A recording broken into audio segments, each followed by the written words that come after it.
there, welcome back to my channel. If you are new here, my name is Carly and I am a homeschooling mom to 3 boys ages 6, 9, and 12.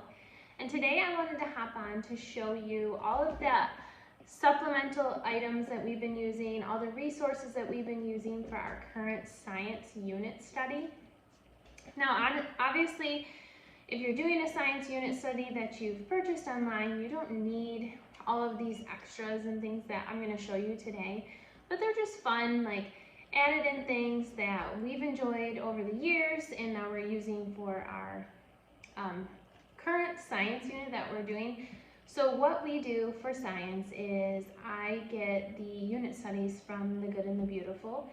A lot of you are probably already familiar with those. If you've been watching our videos, you know that I really love their unit studies for science. But if you've never seen them before, I'm just going to show you quick what they look like.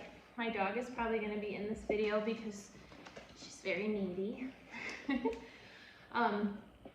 So this is what their unit studies look like. If you can see that it's recommended for grades 3 through 8. But what I have found over the years is that these are great. Obviously, these are something you do family style, and my 6-year-old has been joining us to do these unit studies since he was like 2, 3 years old and has always really enjoyed them. But some of the things that I'm going to show you today are actually things that I have purchased specifically so that he feels more engaged. If we're doing a topic that's a little more geared for the older kids. And so you definitely can use these for a wide range of kids. I would say, you know, it says 8th grade, but I would say you could do it for older kids as well. And they're just very simple, open and go science unit studies. They give you the list of like all of the things you need if there's an experiment and different ideas on like recipes and things like that. I've just really enjoyed them over the years. So like I said, we're currently working on the birds unit, which has been a lot of fun. We're getting really nice fall weather here now. So we've been able to go out and enjoy the sunshine and the cooler temperatures and go bird watching and practice just sitting and listening and watching, and it's been a really fun experience for me to see my boys do that.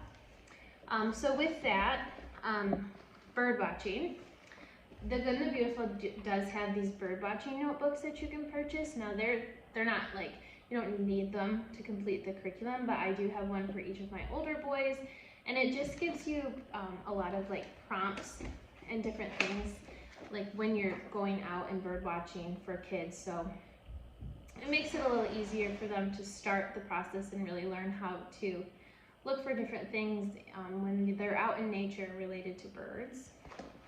But they also do have, if you're familiar with them, they come with student journals, and these go right along with the lessons. So my 2 older boys each have one, and then this year they actually came out with, even though it says it's grades 3 through 8, they came out with an activity book for younger kids, which is perfect because my 6-year-old now has his own activity book that goes right along with the lessons, and they're just a lot like, well, you can see he cut that for that activity, but they're just a lot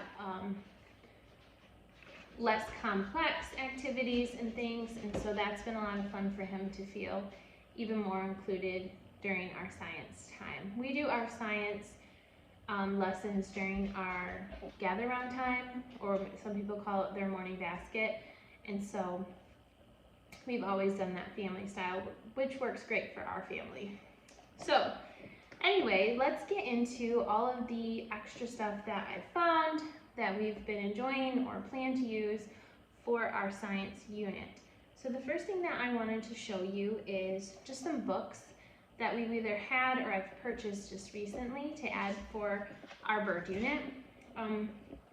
If you've been doing homeschooling for a while, you probably are familiar with this series. So they have like the big book of like, I think it's ocean. They have all sorts of different ones. These are really great. They have beautiful pictures, a lot of really great information. I would totally recommend this series for, you know, all of them. I've been slowly collecting them over the years, so it takes up a lot of space, but it's a really nice book to like display. So we have that, and I will put all the links down below so that you can check everything out on Amazon or on the Good and the Beautiful's website. The next one that I have, I love these DK Eyewitness books. They're pretty affordable. I usually can pick them up for less than $10, and they have so much good information.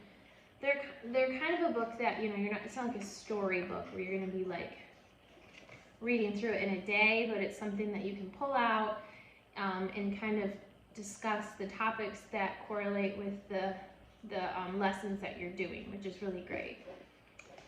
And then the next one is, these ones are great too. We have quite a few of these. From this series, Birds, Nests, and Eggs.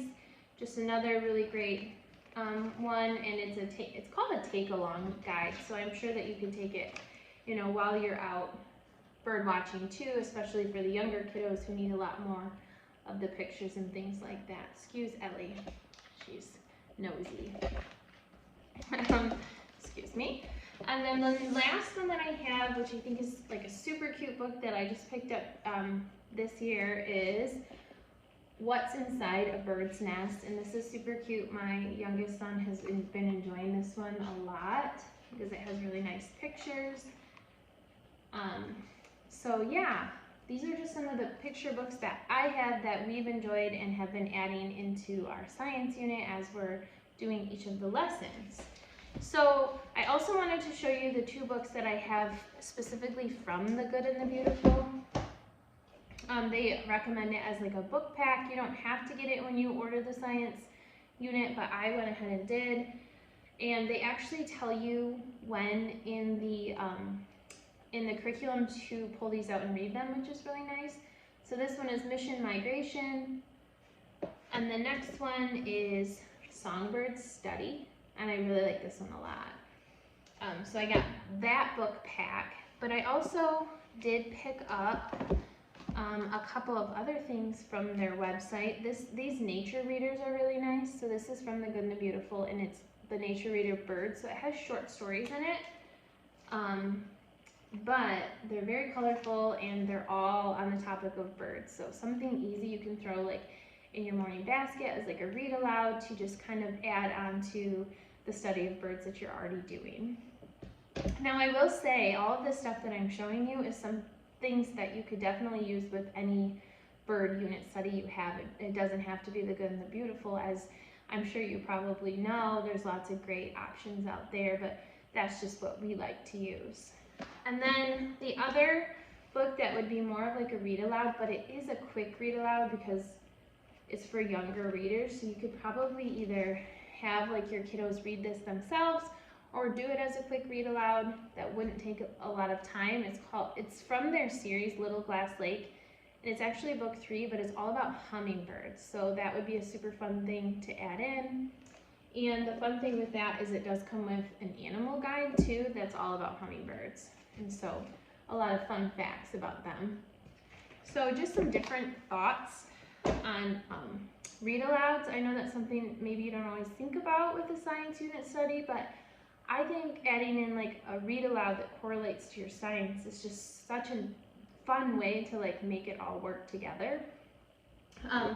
So speaking of that, those are the books from the Good and the Beautiful that I have that would go really well with like a bird unit study. But a couple other ones that I pulled off my shelf that I think would be great options for read alouds is, especially if you have younger kiddos, is the Magic Treehouse, the Merlin Missions. This one is number 12, and it's Eve of the Emperor Penguin. And then of course, this is like a classic one. We're actually reading this one this year for our history lesson, but it also could go with our science as well, which is The Trumpet of the Swan. So those are all great read aloud options for when you're studying birds. I also wanted to share with you something that I've talked about before on some of my videos, and these are school nest notebooks. So I got each of my boys a school nest notebook that they're going to be using for all of our unit studies that we're doing this year. So we started with birds, and they're very simple. They just are basically a journaling notebook. And so we've been taking these out when we're doing our bird watching, and they're learning how to journal But we're also practicing, you know, all of the things we're learning in science, so it's kind of twofold. We're getting some writing in, some art in, and we're talking about science, so I love School Nest notebooks. And they have them for all sorts of subjects, but these specifically, when we're talking about our science unit, I got the science ones for my boys. But they can also use those birdwatching notebooks from the Good and the Beautiful. So we kind of go back and forth, but for my youngest, I did not get him a birdwatching notebook, so he's just using his School Nest notebook. And he's 6, so most of what he's doing right now is just the illustrating and the drawing, and not so much the writing yet. But it'll come with time. So the next thing I wanted to show you, and this I just picked up from Walmart, and it's something we've been using periodically, which is it's by Crayola. It's a bird watching coloring book, and it's just got really pretty pictures. You know, sometimes they're not feeling the drawing everything out and writing about what they see.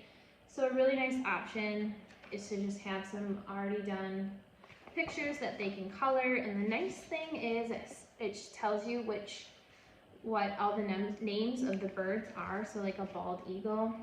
These are also really nice if you do have younger kiddos that are not working in their student notebooks, or if you don't want to buy the student notebooks that go along with the curriculum, you can just go ahead and get something like this as just an added like little bonus, so they can color a bird picture at the end of each lesson. So there's a lot of options for those. And then as far as games go, I usually have a lot more games for my science units, but I just am kind of falling short on games about birds. So I know I've asked this question before, and actually one of my viewers recommended this game that I'm going to show you. But if you have any other ideas, if you've studied birds with your kids and you have great ideas on like games or puzzles, please comment down below. I love reading all of your suggestions. A lot of the times I purchase a lot of the things that you recommend for me.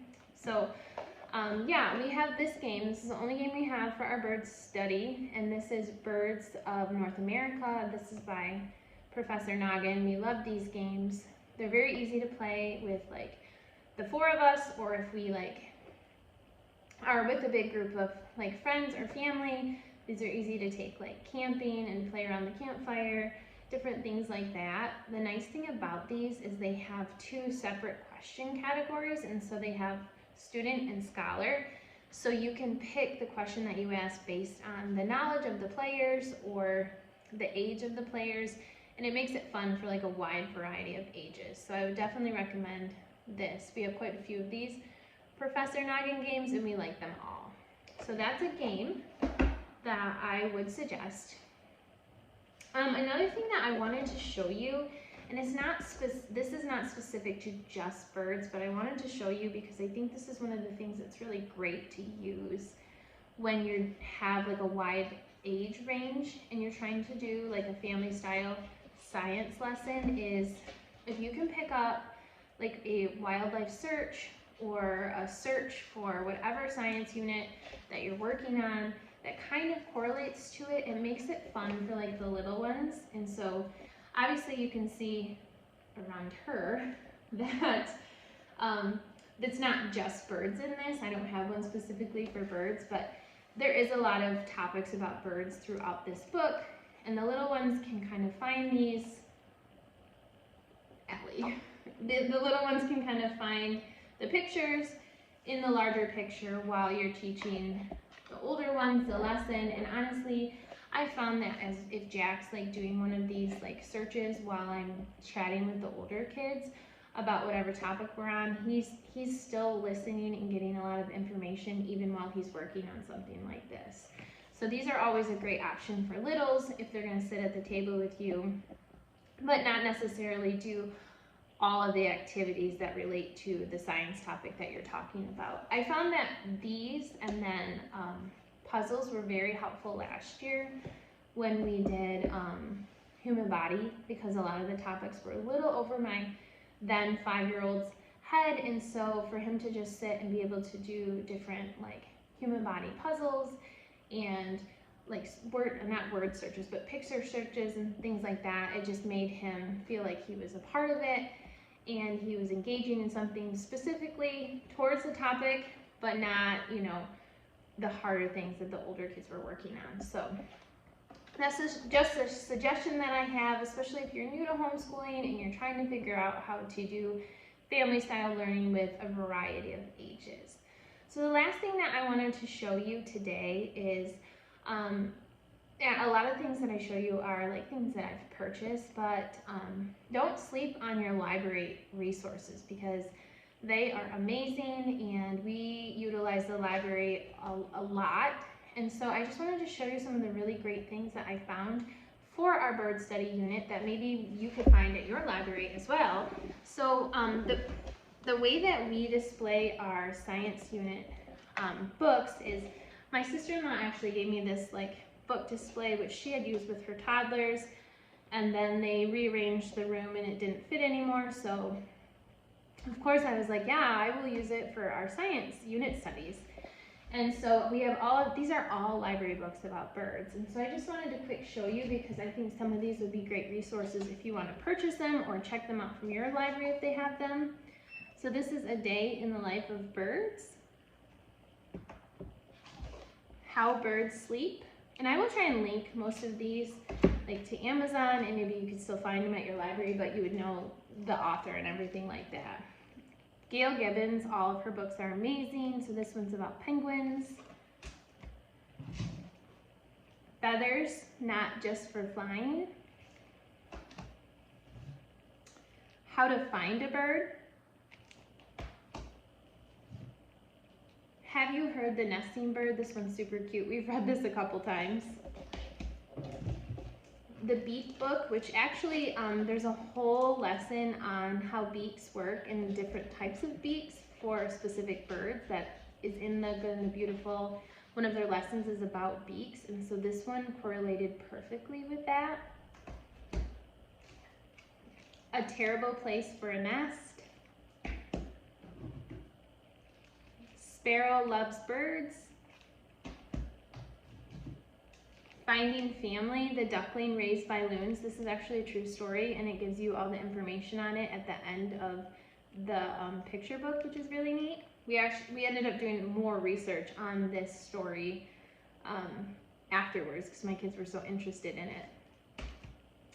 And then of course this one is John James Audubon Lives His Dream, Into the Woods. So all about John Audubon, which is always fun to learn about some history of someone who was really interested in learning about birds.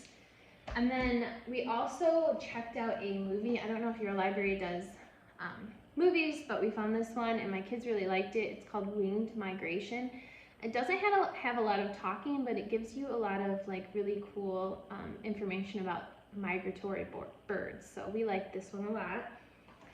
And then the other thing I wanted to show you, and I don't know if your library does this, but a lot of them are starting to do it, is it's called the Library of Things. At least it is where we are. And you can check out all sorts of like items to use, and a lot of them are specific to like things you can use for homeschooling, like telescopes and different stuff like that. And so our library actually has these birding backpacks. So you check this out for 2 weeks, and you can take it with you when you go birding with your kids.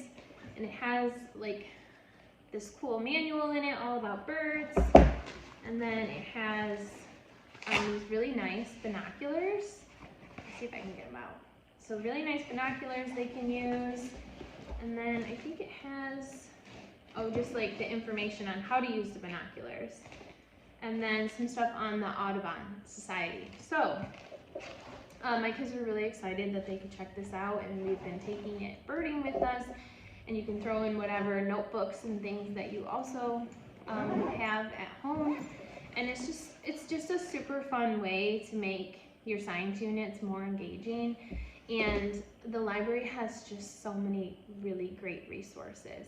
So those are all of like the different resources that we're using for birding, but I did want to turn you around because I want to show you how we set up our science wall and what that looks like, just in case you're kind of like, if you're new to using the Good and the Beautiful and you're not really sure how to set up your vocab wall. I've done a couple different things, lived in a couple different houses, and the way we have it right now has worked out the very best for us so far.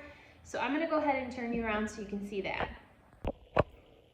Okay, so I don't have like a room that we specifically like do school in, and if you've watched my other video on where we homeschool, it is like 90% either at our dining room table or in our living room. But we do have a room that we store a lot of our homeschool stuff in, which if you want to see the whole room and how I have it set up, I have another video specifically for that. But as far as science goes, this is one of these things that is actually made for like kids artwork. As you can see, you can pull it in and out. So depending on which science unit we do, I will put different information in those. So right now it's all about different birds' nests, and it's just great to like reference, and the kids will ask questions about it and things like that.